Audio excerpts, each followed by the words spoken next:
A graça e a paz do nosso Senhor Jesus Cristo. Seja muito bem-vindo, seja muito bem-vinda ao nosso canal. Que bom ter você por aqui. Estamos aí em mais uma aula do nosso desafio de comentar a Confissão de Fé de Westminster. A coragem de confessar, um material da nossa denominação, da Igreja Presbiteriana Independente do Brasil. Eu espero que esteja fazendo diferença na sua vida. Nós começamos lá no dia 1º de outubro, pretendemos terminar aí até dezembro esse material. E hoje a gente vai falar sobre uma coisa muito importante mesmo, sobre Jesus Cristo. Qual é o lugar de Jesus na nossa fé? Não sei se você já parou para pensar sobre isso, mas é uma pergunta relevante e algo que a gente precisa conversar, e é algo que a confissão fala para nós. Antes disso, eu gostaria de convidar você a orar comigo. Pai de amor, Deus eterno, clamamos a Ti nessa hora que o Senhor nos dê a iluminação do Teu Santo Espírito para que possamos compreender e entender as verdades da nossa fé. Direciona, Deus, o nosso coração para que possamos crer, sentir e abraçar a fé, ó Deus, com todas as nossas capacitações. Que o nosso coração seja um terreno fértil para aquilo que o Senhor tem a nos dizer nessa hora. Que o Teu Santo Espírito seja conosco. Oramos a Ti no nome santo do Senhor Jesus. Amém. Amém. No livro de Atos dos Apóstolos há uma pequena referência muito curiosa e importante. Diz o texto que em Antioquia, lá no capítulo 11, no verso 26, foram os discípulos chamados de cristãos pela primeira vez. E diante disso, existem duas questões que nós podemos levantar. Primeira, como eram chamados então os cristãos anteriormente? E segundo, como nós somos chamados hoje? Para responder a primeira pergunta, basta a gente ler um pouco do livro de Atos dos Apóstolos. É claro, antes do capítulo 11, a gente vai ver que existiam, na verdade, algumas denominações aí diferentes. Alguns chamavam de discípulo, outros os do caminho, por exemplo. E para responder a segunda pergunta, sobre como nós somos então conhecidos hoje, a gente tem que lembrar como as outras pessoas falam quando fazem referência a nós. Nós somos chamados de crentes, de evangélicos, de protestantes. Percebemos então que há uma variedade grande aí de designações ao longo da história, de como nos conhecem, de como somos chamados. E talvez porque os seguidores de Jesus, você pense, porque não tiveram o mesmo nome? Né? Porque não tem essa uniformidade? Por que de acordo com a época, o lugar, a vertente, o modo de pensar, enfim, o nome muda-se? Por que será? Porque de acordo com o que a gente tem na nossa realidade, a gente se refere aos membros da igreja por um nome ou por outro? A resposta é a seguinte: os outros nos chamam da forma como nos identificam. Os outros nos designam através de palavras ou nomes que melhor refletem aquilo que eles veem em nós, aquilo que nós fazemos ou aquilo que nós falamos, enfim. Assim, os discípulos foram chamados de cristãos em Antioquia porque eles falavam muito a respeito de Cristo, e acabou ficando aí cristãos, né? Então, o Cristo era o centro da sua fé.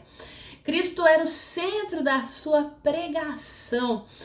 E aí a gente vê que, por isso, o melhor para identificá-los na época, então, seria o termo cristãos. E com isso nós chegamos a uma importante indagação. Será que Cristo continua a ser o centro da nossa fé? Será que Cristo continua a ser o centro da nossa pregação? Já parou para pensar sobre isso, sobre a sua realidade? Esse tipo de pergunta serve para a gente introduzir aí, então, o assunto dessa aula. Vamos estudar o que a Confissão de Fé de Westminster ensina a respeito de Jesus Cristo. E antes de mais nada, vamos fazer duas observações. Primeiro, nas aulas anteriores nós já vimos grande parte aí do conteúdo da Confissão de Fé de Westminster. Nós estudamos o seu ensino sobre a revelação da Bíblia, sobre Deus e a criação, sobre a queda do mundo e a presença do mal. E agora nós vamos então pensar que a partir do capítulo 8 da Confissão, Porque há uma sequência lógica no material apresentado na confissão de fé. Eu não sei se você percebeu isso quando você leu. Se você ainda não leu, vou deixar o link aqui nesse vídeo, você pode baixar o arquivo e ler a confissão. Lembrando que essa aula aqui é um comentário daquilo que está na confissão. Então, você quer saber da confissão, quer entender melhor, baixa lá e leia. Tem várias referências bíblicas para você acessar. Então, a confissão ela tem uma sequência lógica das coisas. E depois de a gente ter estudado a queda do ser humano, a gente vai agora entrar na obra realizada por Jesus Cristo, nosso Salvador. E a segunda observação, a confissão de fé de Westminster reconhece que Jesus Cristo ocupa o lugar central da nossa fé. Esse é o lugar de Jesus. Por isso, ela valoriza o seu estudo.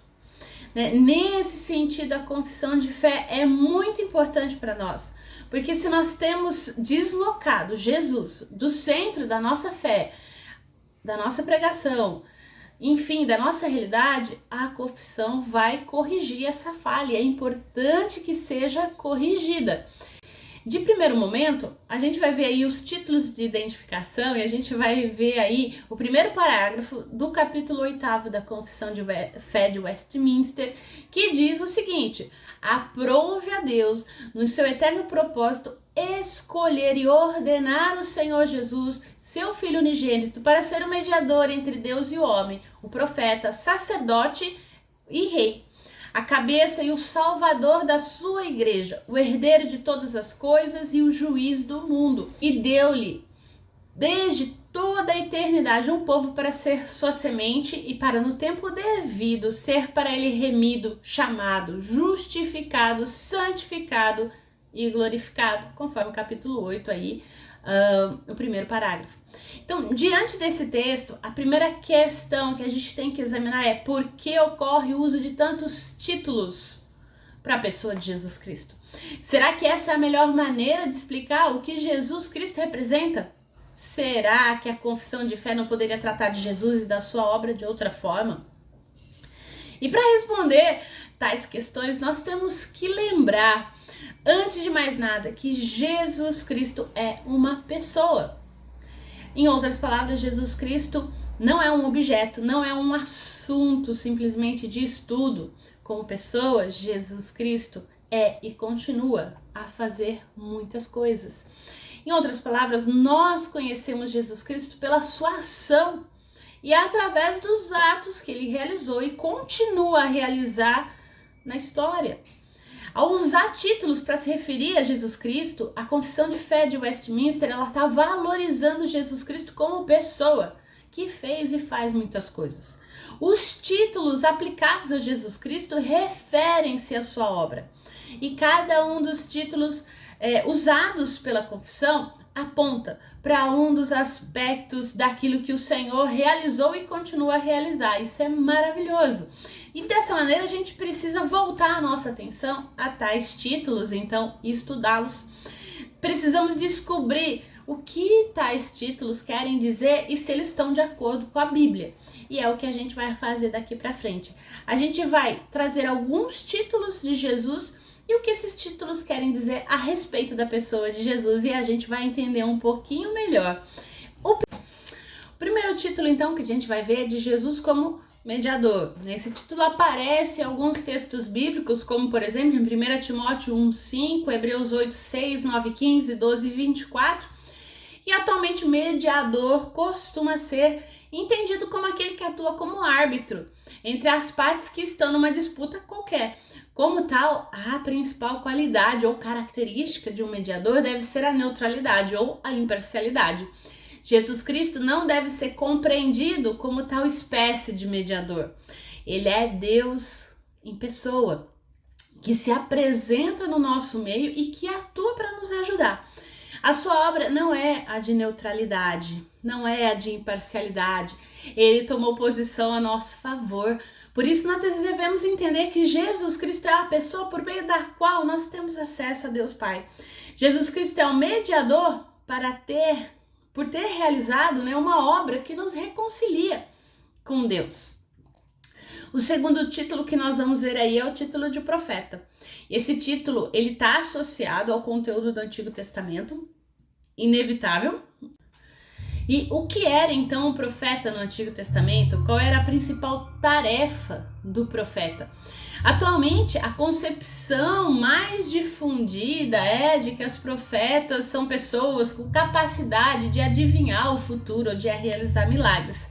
Mas não é esse tipo de profeta, não.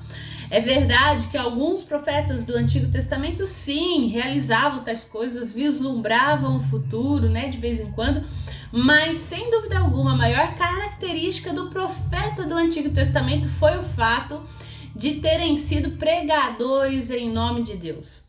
Eles se apresentavam ao povo para proclamar: assim diz o Senhor. E nesse sentido, Jesus não é simplesmente mais um profeta.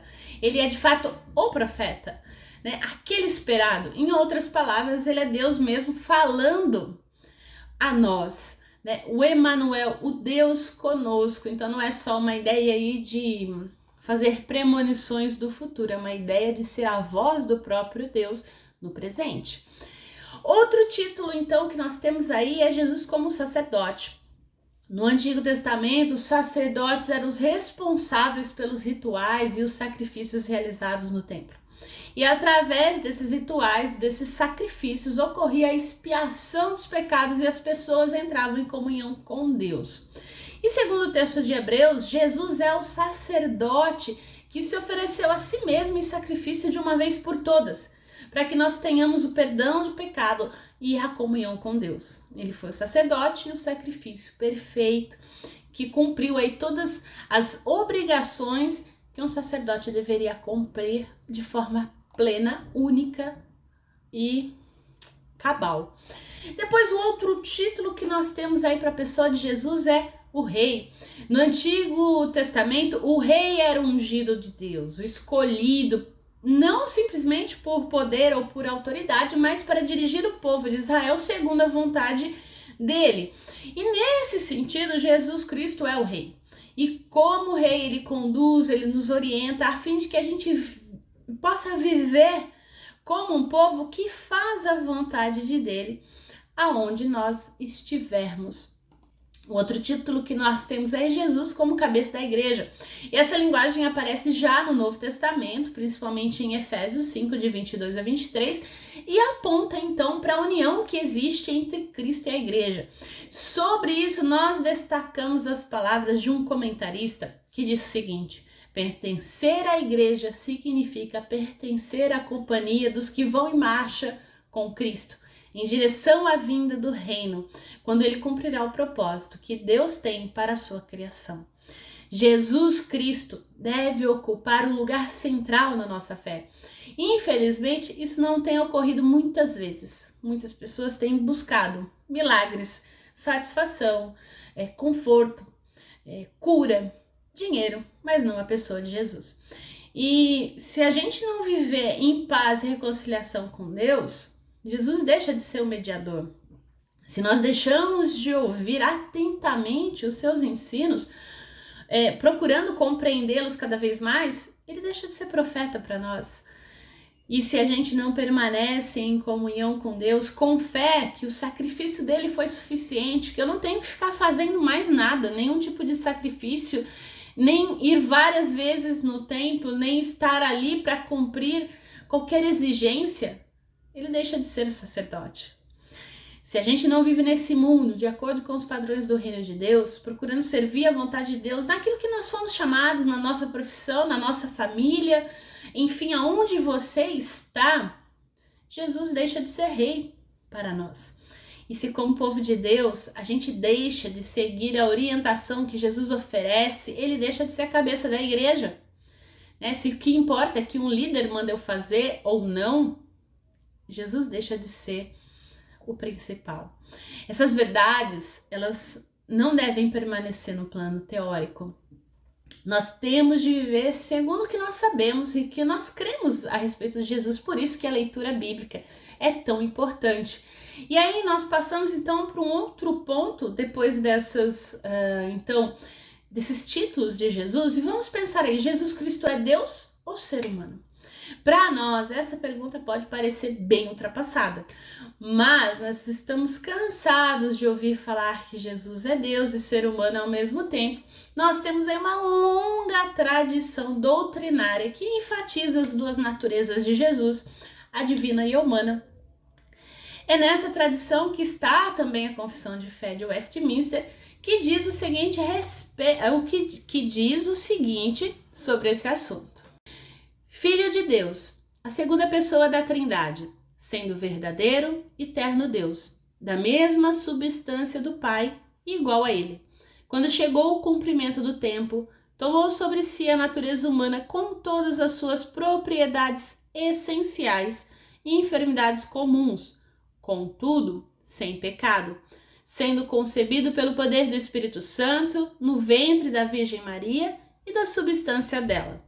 As duas naturezas inteiras, perfeitas e distintas, a divindade e a humanidade, foram inseparavelmente unidas em uma só pessoa sem conversão, composição ou confusão. Essa pessoa é verdadeiro Deus e verdadeiro homem, porém um só Cristo, o único mediador entre Deus e o homem. A nossa longa tradição afirma a divindade e a humanidade de Jesus, e isso pesa muito sobre nós. A gente aceita essa tradição como uma coisa muito natural e talvez a gente não analise o seu significado, mas a gente recebeu essa tradição e a gente esquece que foi muito difícil e foi um processo muito demorado para a formação dessa doutrina.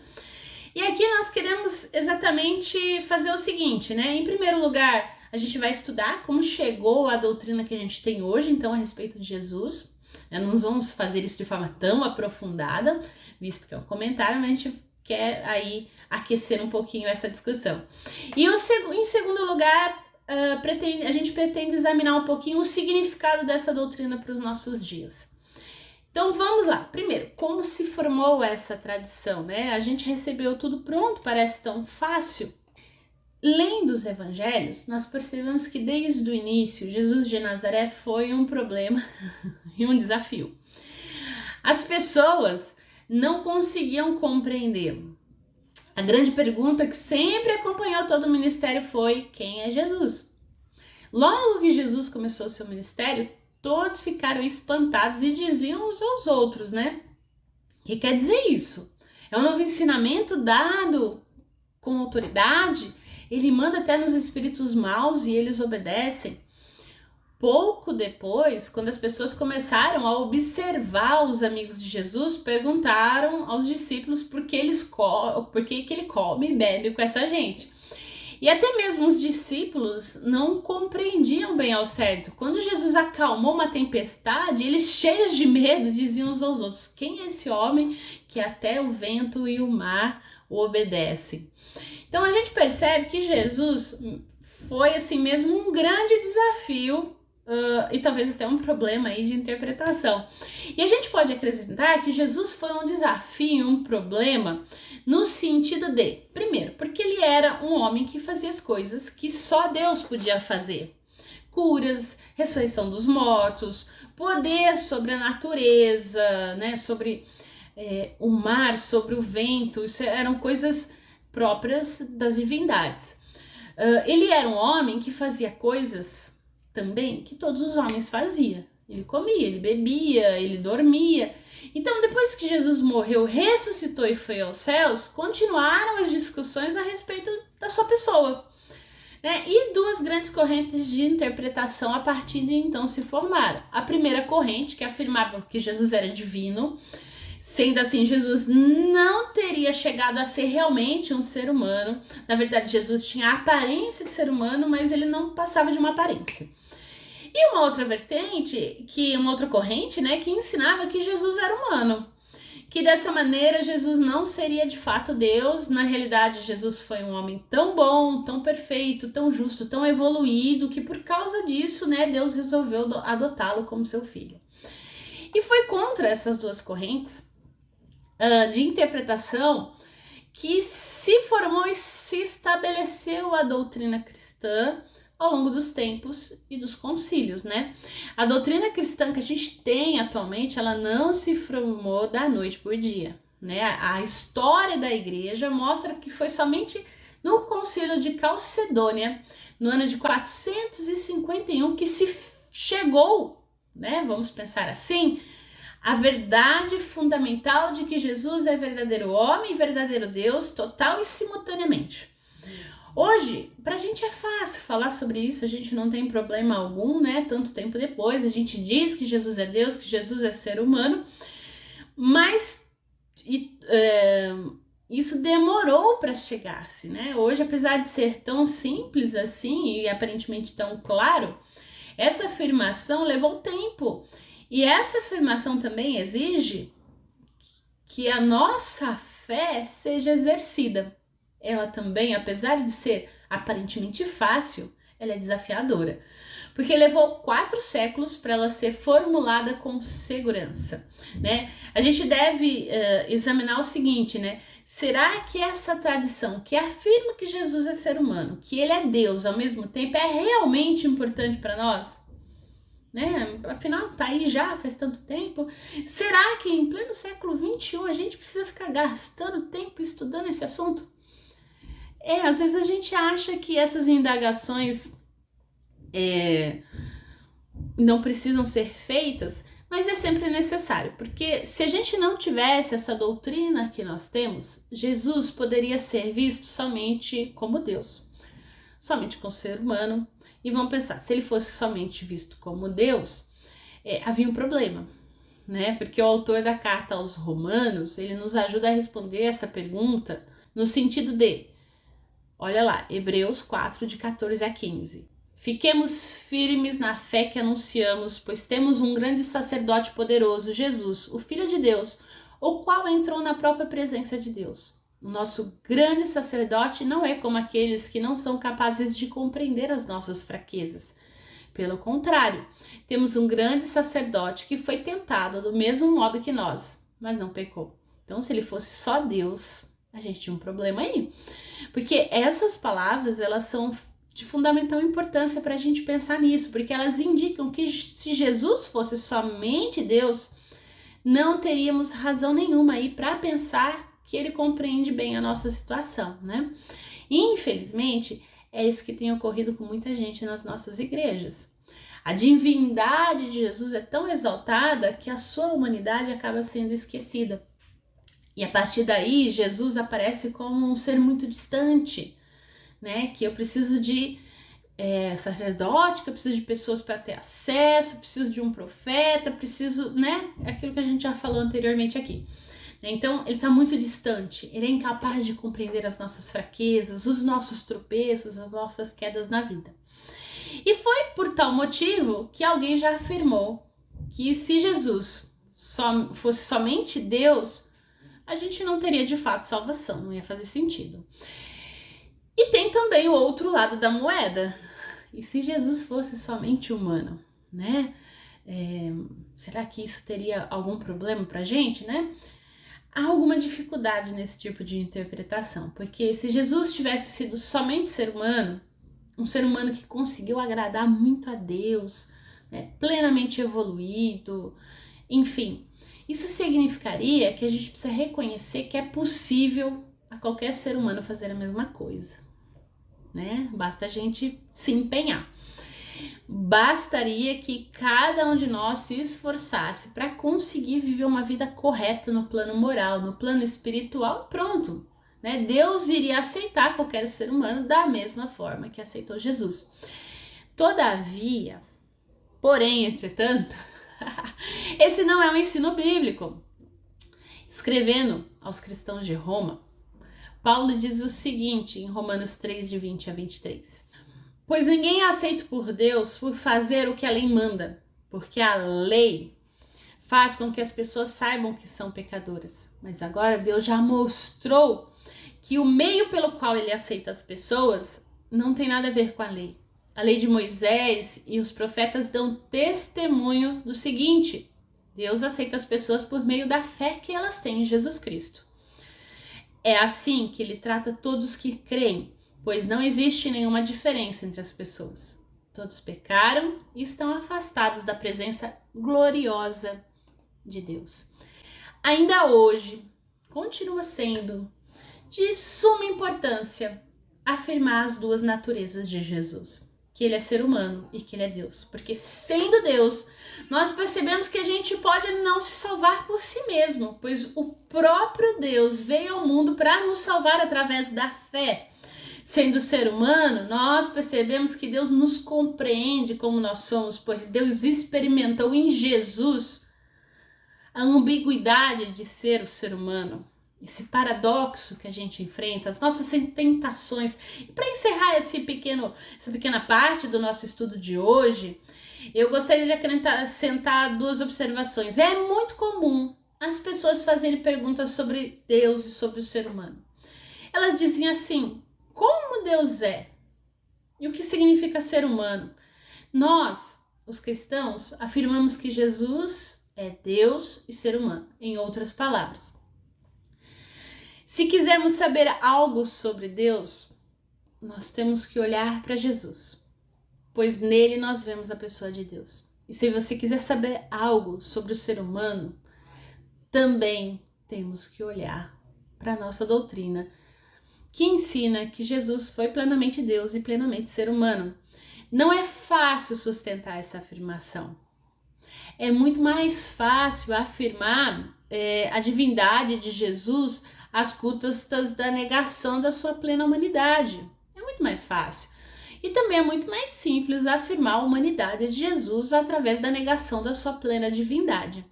E contra essas duas tendências, afirma-nos o ensino bíblico da nossa confissão de fé: Jesus foi plenamente humano e plenamente divino. Jesus, pois ele nos mostra com a sua vida o que significa ser humano de fato.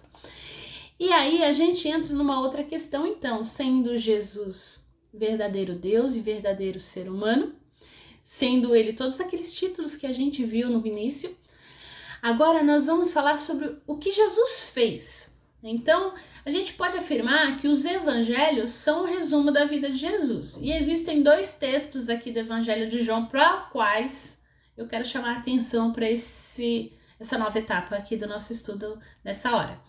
1 João 21, 25, que diz: ainda há muitas outras coisas que Jesus fez. Se todas elas fossem escritas uma por uma, acho que nem no mundo inteiro caberiam os livros que seriam escritos. E ainda João, capítulo 20 e 30, Jesus fez diante dos discípulos muitos outros milagres que não estão escritos nesse livro. Então, pensa um pouco nesses dois versículos que a gente tem aí. João, ele estava terminando de relatar a vida de Jesus e ele acrescentou que tinha muitas outras coisas que ele não estava registrando ali no seu texto, mas que poderiam ser ditas por Jesus. E aí talvez a gente possa perguntar, então, que critério que orientou João aí a escrever o seu evangelho? Como foi que ele selecionou os fatos que ele registrou? E essa é uma pergunta importante aí para todas as pessoas e para os exegetas também. João escreveu um evangelho e ele disse que sabia de muitas coisas que Jesus fizera e que não estavam ali escritas, que não estavam ali registradas. Então, ele selecionou alguns fatos. João, ele escolheu algumas coisas para contar e deixou outras de lado. E certamente aí houve um critério de seleção dos fatos para serem colocados. E aí a gente pode pensar quais são esses critérios. O próprio evangelista responde, em 20:31, mas estes foram escritos para que vocês creiam que Jesus é o Messias, o Filho de Deus, e para que, crendo, tenham vida por meio dele. Então, olhando através dessa lente, a gente pode afirmar que o Evangelho de João é uma espécie de resumo, então, da vida de Jesus, no qual somente algumas coisas aí foram narradas com o objetivo de conduzir à fé. Esse é o objetivo do evangelista. E a gente pode também afirmar que essa afirmação dele é válida para os outros evangelhos também, porque todos eles são um resumo, de alguma forma, da vida de Jesus e quem aquele evangelista quer alcançar, o seu público-alvo, né? Sempre tem um objetivo atrás de um texto. Então, Jesus viveu, o que se sabe, 33 anos, entre homens e mulheres da Palestina, realizou muitas coisas nesse tempo todo, e os evangelhos só nos trazem esses resumos. E através desses resumos, é que Jesus nos é apresentado. Então, através desses resumos, a obra de Jesus é divulgada para aqueles que ainda não o conhecem. Então, a gente deve reconhecer que os evangelhos formam um texto relativamente longo, se você parar para pensar. Apesar deles serem resumos da vida de Jesus, eles contam muitos fatos em vários capítulos e com o tempo a igreja sentiu a necessidade de ter essa fórmula breve aí para dizer em poucas palavras quem tinha sido e o que fizera Jesus Cristo. E foi assim que surgiram, através dos tempos, as afirmações de fé e os credos. E o exemplo mais conhecido é o credo apostólico, e nele nós temos um resumo da vida de Jesus colocado nos seguintes termos: creio em Jesus Cristo, seu único Filho, nosso Senhor, o qual foi concebido por obra do Espírito Santo, nasceu da Virgem Maria, padeceu sob o poder de Pôncio Pilato, foi crucificado, morto e sepultado, desceu ao Hades, ressuscitou ao terceiro dia, subiu ao céu e está sentado à direita de Deus Pai Todo-Poderoso, de onde há de vir a julgar os vivos e os mortos. Segundo essa mesma linha, a Confissão de Fé de Westminster também oferece um resumo da vida de Jesus Cristo, que diz pra gente o seguinte: este ofício mediador, o Senhor Jesus empreendeu muito voluntariamente. Para que pudesse exercê-lo, foi feito sujeito à lei, que ele cumpriu perfeitamente. Padeceu imediatamente em sua alma a mais cruéis tormentos e em seu corpo os mais penosos sofrimentos. Foi crucificado e morreu. Foi sepultado e ficou sob o poder da morte, mas não viu a corrupção. Ao terceiro dia, ressuscitou dos mortos com o mesmo corpo que tinha padecido. Com esse corpo, subiu aos céus, onde está assentado à destra do Pai, fazendo intercessão. De lá voltará no fim do mundo para julgar os homens e os anjos. E é para esse resumo, então, que nós temos aí da vida e da obra de Jesus Cristo, da Confissão de Fé de Westminster, que eu quero falar um pouquinho sobre o que Jesus fez e o significado da sua obra. Então, antes de fazer um resumo da vida e da obra de Jesus, a Confissão de Fé de Westminster explica que Jesus não tomou por si o ofício de mediador entre Deus e os seres humanos por sua própria iniciativa. O texto da confissão diz assim: este ofício ele não tomou para si, mas para ele foi chamado pelo Pai, que lhe pôs nas mãos todo o poder e todo o juízo e lhe ordenou que o exercesse. Nós temos aqui um ponto muito importante a respeito da obra de Jesus. Ela representa Deus tomando a iniciativa de salvar o ser humano. O ser humano pecou, quebrou esse relacionamento com Deus. A culpa, portanto, estava sobre o ser humano. Deus não teve aqui nenhuma responsabilidade pela queda do ser humano, pela situação e pela desgraça que o mundo passou a viver. Cabia aqui ao ser humano voltar-se para Deus e fazer alguma coisa para reparar esse erro. No entanto, o que aconteceu foi exatamente o oposto, né? O ser humano não fez nada para buscar e agradar a Deus. Todas as pessoas continuaram de costas para Deus, sem nenhum interesse em reconciliar-se com Ele. A vida e a obra de Jesus significam que foi Deus quem tomou toda a iniciativa, né? Deus não tinha culpa alguma, mas Ele não ficou esperando o ser humano aí tomar alguma atitude para voltar-se para Ele, né? E outro ponto que a gente tem aqui, que é importante chamar a atenção, é que a vida e a obra de Jesus representam a ação de Deus pela redenção humana. Em outras palavras, Deus tomou a iniciativa de se interessar pela situação da humanidade e esse interesse se manifesta concretamente nos atos que Deus realiza. É importante a gente ressaltar isso porque hoje em dia a gente vê outras espécies aí de manifestações de amor, eu vou colocar aqui entre aspas mesmos. Nós vemos, por exemplo, manifestação de amor somente através das emoções, do sentimento. Então a gente precisa falar que a manifestação de amor somente por meio de palavras escritas ou faladas, elas são pífias. Felizmente não foi assim que Deus fez. Ele poderia da sua santidade falar: eu amo o ser humano e ele está salvo, né? Mas Deus não ficou somente emocionado com a dramática situação do ser humano após a queda. Não, Deus não se limitou a ficar falando o que o ser humano tinha de fazer para resolver o seu problema. Deus foi muito além. Deus atuou na história da humanidade em prol da redenção do ser humano. Ele realizou atos históricos para demonstrar o seu amor por nós. E é por isso que a gente tem a Bíblia hoje. No Antigo Testamento a gente encontra Deus agindo na história de Israel, demonstrando esse amor por um povo que ele escolheu para mostrar como ele queria se relacionar com a humanidade. E no Novo Testamento a gente se depara com Deus atuando na vida e na obra de Jesus, comprovando o seu amor por nós por meio de gestos, por meio de atos concretos. E a última coisa para a qual a gente quer chamar atenção nesse ponto é que a vida e a obra de Jesus representam Deus pagando uma dívida que não era dele. A Confissão de Fé de Westminster resume a vida de Jesus dizendo que, primeiro, ele sujeitou-se à lei e cumpriu perfeitamente, ou seja, ele obedeceu à vontade de Deus como deveriam ter feito os nossos primeiros pais ao serem criados. Segundo, ele padeceu em sua alma e no seu corpo, isto é, na integridade do seu ser, aquilo que nós deveríamos padecer. Terceiro, ele foi crucificado e morto, foi sepultado e ficou sob o poder da morte, embora seu corpo não sofra a corrupção, como nós deveríamos sofrer pelos nossos pecados. E tudo representa um preço muito alto.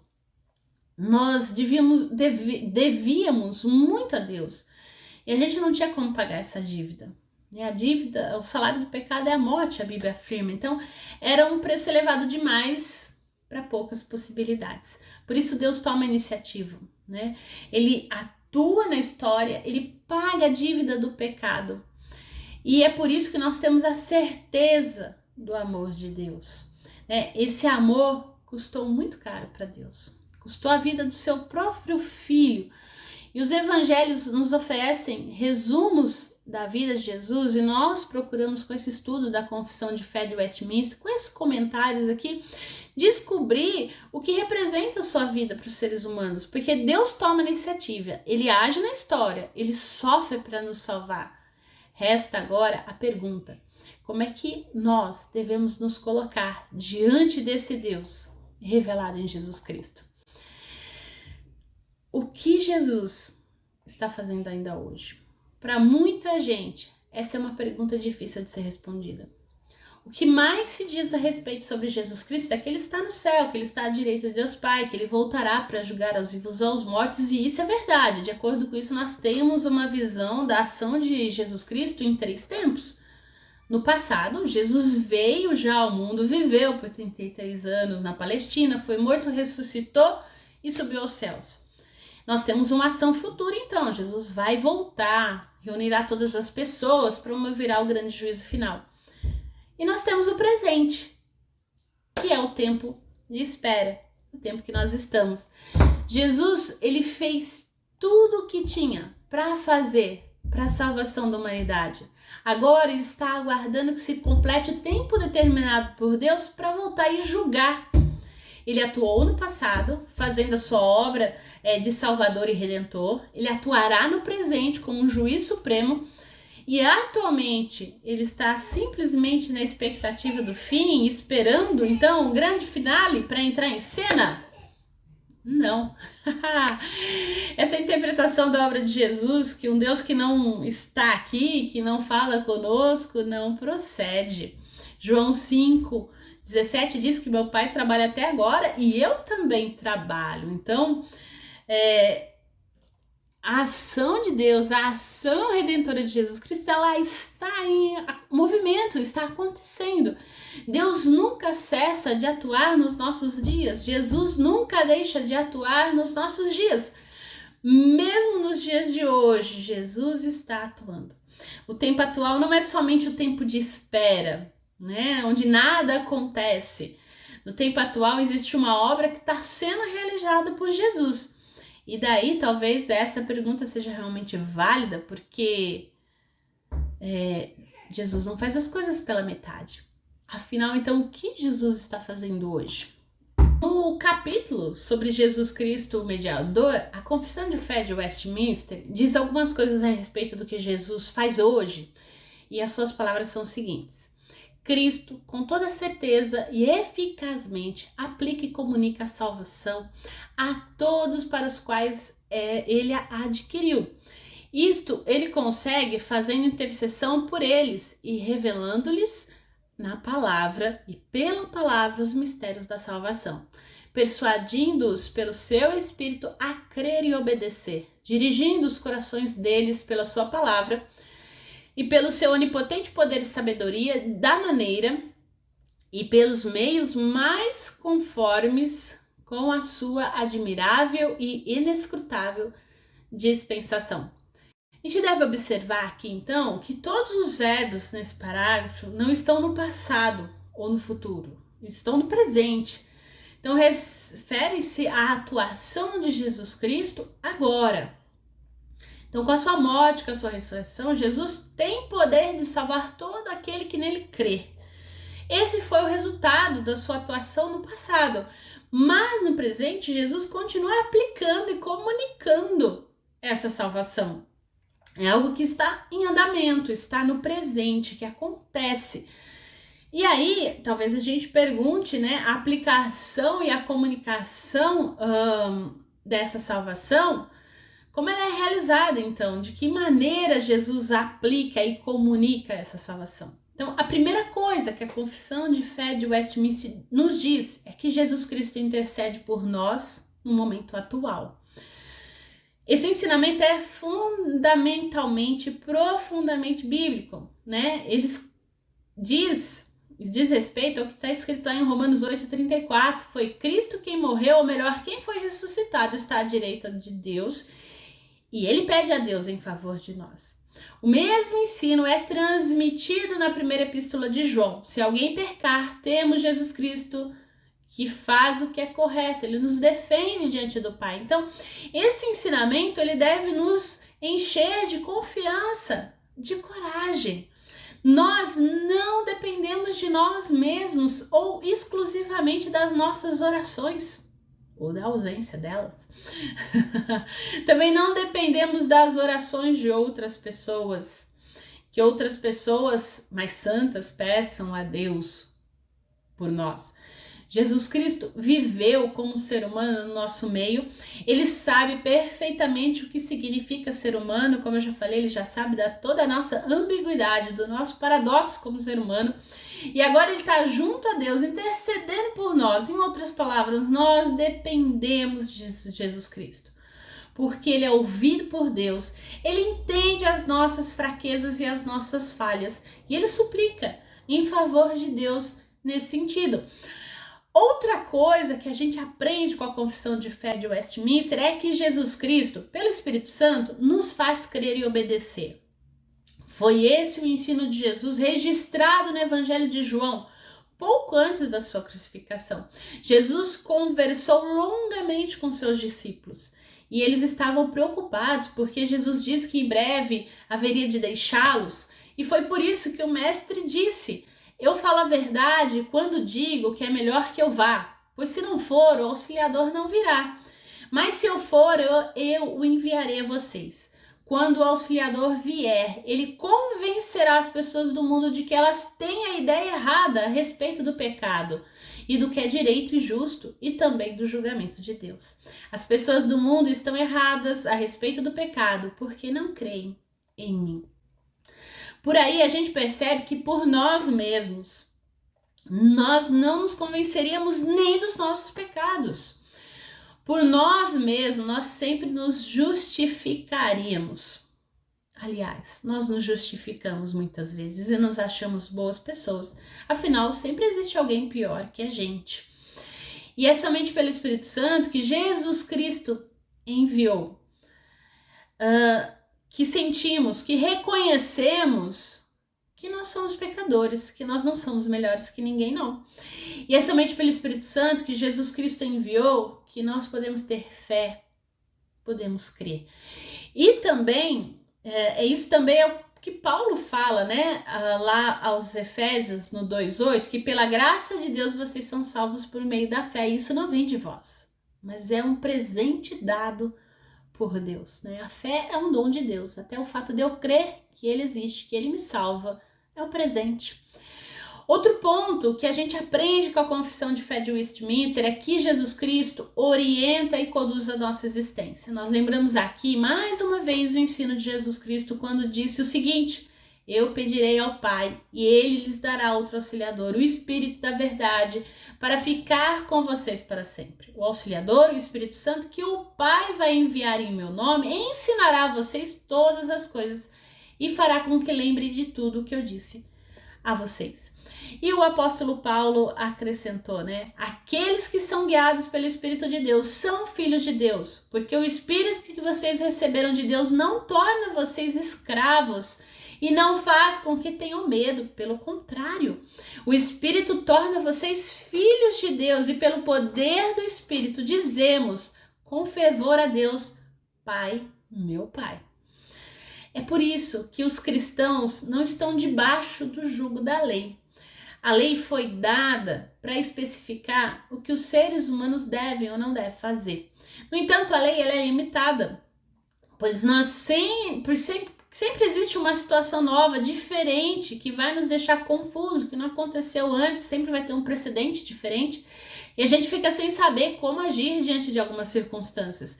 E diante dessas circunstâncias, a gente pode contar com a orientação indispensável de Jesus Cristo, com a sua intercessão e através do Espírito Santo, o auxiliador que nos ensina todas as coisas, que nos mostra como nós temos que proceder, nós podemos seguir na vida de uma forma mais tranquila. Toda essa orientação de Jesus pelo seu Espírito vem pela palavra, pela leitura bíblica. E onde é que a gente encontra, né, força, coragem e para ter convicção e seguir frente, se não na palavra de Deus, né? Só na palavra, só na Bíblia Sagrada. Isso quer dizer que a gente precisa contar realmente com a orientação de Jesus na nossa vida. A gente precisa ler, a gente precisa buscar. Por meio do Espírito, nós temos que nos dedicar ao estudo, aí, à leitura da palavra. E que Deus ajude você nesse sentido. E para nós concluirmos, então, essa aula, nós somos obrigados a concluir que Jesus desenvolve nos momentos atuais uma importante e intensa atuação. Jesus continua a agir, ele é o mesmo ontem, hoje e sempre, ele não está parado, descansando lá à espera do juízo final, não. Ele continua trabalhando. E quando a gente analisa a obra que Jesus está realizando, a gente vê que toda a sua atuação é feita em nosso benefício. Ele é uma pessoa, nós vimos através dos seus títulos, e por isso que como cristãos, então, vamos pensar aqui, a gente não pode ser orgulhoso, nem nos considerar superiores, né? As pessoas estão vendo, é aquilo que a gente falou no início, né? Como vão nos chamar? É através daquilo que as pessoas veem que não vão nos chamar. Então, a gente não faz nada por nós mesmos. Então, não devemos ser arrogantes, não devemos ser presunçosos. Nenhuma virtude nós temos própria para que a gente possa viver de acordo, senão o Evangelho. Buscar o Evangelho. E tudo que nós somos, que nós fazemos, é somente pela graça, pela misericórdia de Deus na pessoa de Jesus Cristo, que atua em nós através do seu Espírito. Que Deus nos ajude, então, a sermos bons testemunhos da obra redentora de Jesus Cristo. Espero você na próxima sexta-feira e que muita coisa que a gente falou aqui fique aí remoendo na sua cabeça. Se você tiver alguma dúvida, algum comentário, pode fazer aqui. E até a próxima aula, se Deus assim nos permitir.